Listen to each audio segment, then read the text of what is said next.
အိမ်ဝင်းမှာ United တို့အရှုံးပေးခဲ့ရပါတယ်။အားလုံးပဲမင်္ဂလာပါ United မှတ်ကနေပြီးကြိုဆိုလိုက်ပါတယ်။နေ့ညကအချိန်ပြန်ကစားခဲ့ကြတဲ့ Manchester United နဲ့ Leeds United တို့ပွဲစဉ်မှာတော့ United က Leeds United အသင်းကို2ဂိုးဆိုရလနဲ့ရှုံးပေးခဲ့ရပါတယ်။နောက်တစ်ခုကတော့တကယ်ကိုနစ်နာမှုတစ်ခုလို့ဆိုရပါမယ်။တရားပြဿနာတွေကြောင့်မို့ပွဲကစားခွင့်တွေကနေလွဲချော်နေတယ်ပေါ့နော်။နောက်ခံသူမာတီနက်တယောက်လည်းညက Leeds United နဲ့ပွဲစဉ်မှာအနီးကပ်ထိခဲ့ပါတယ်။တကယ်ကိုဝဲပေါ်တော့လိုက်တဲ့တင်းနေရဥဆောင်ကိုလည်းအရင်စပြီးပေးရရဲ့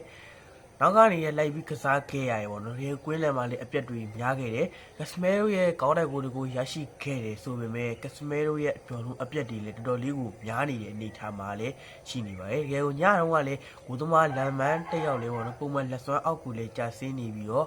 တုံတယုံဂိုးတွေလည်းပေးခဲ့ရရဲ့ပေါ့နော်တကယ်ကိုကျွန်တော်မယ်ရီကဘာဖြစ်နေမှန်းကိုကျွန်တော်မသိဘူးတေချာကိုမသိရဲ့အနေထားကိုဖြစ်နေပါရဲ့ပေါ့နော်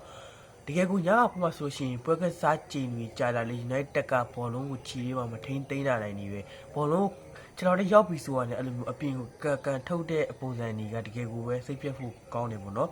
တကယ်ကိုလီဗာပူးတင်းကလည်းကိုယ့်အမတ်တွေလိုက်ကတ်လာလေတဲ့အချိန်မှာဒီပွဲစဉ်ကတကယ်တော့အရေးကြီးနေတယ်အမတ်တွေလည်းလိုအပ်နေတဲ့အချိန်မှာအခုလိုမျိုးရှုံးပွဲတွေ့သွားခဲ့တကယ်ကိုရင်နာဖို့ကောင်းပါတယ်ဒီဘက်အတွင်းမှာဆိုလို့ရှိရင်ပေါ့နော်ချယ်ဆီတလည်းရှုံးပွဲတွေ့ခဲ့တယ်ပေါ့နော်အခုကတော့အစတွန်ဗီလာတင်းလည်းရှုံးပွဲတွေ့ခဲ့တယ်ပေါ့နော်ဒီဟာတင်းလည်းရှုံးပွဲတွေတွေ့နေတဲ့အချိန်မှာကျွန်တော်တို့ဒီကအနိုင်လေးကိုယူထားမှတော့ကကြမှာပါဒါပေမဲ့လည်းကျွန်တော်တို့ကညကတော့လီးနေတဲ့အတင်းကိုရှုံးပေးခဲ့ရပါတယ်အားလုံးပဲဒီကိုတွေရောပေါ့နော်ဒီလိုပွဲစဉ်မျိုးကိုဘယ်လိုတွေထင်မြင်ယူဆကြပါလဲပြောသားပေးခဲ့ကြပါဦးအားလုံးကိုကျေးဇူးတင်ပါတယ်